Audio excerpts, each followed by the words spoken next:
Okay, I'm going to go back to example 5. I'm not going to solve the whole thing. I'm just going to show how we find the same t-value that we got before, although a little more accurate in Excel instead of off of the t-chart that we used when we were doing it in the previous video for example 5.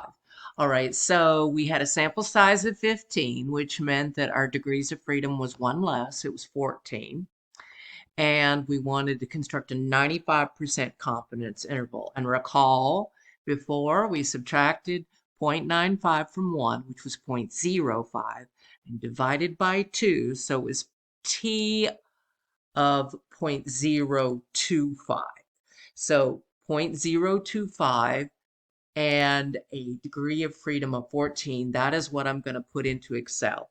So I'm going to put equal t, and you'll notice a bunch of stuff pops up here. We're going to use I and B, and we're going to put in our 0.025 and degrees of freedom of 14.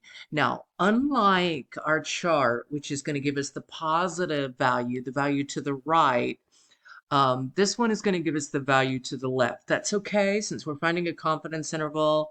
The normal curve is symmetric, so we'll see that this is the negative of what we got. We got positive 2.145, I believe, when we were doing it using the chart.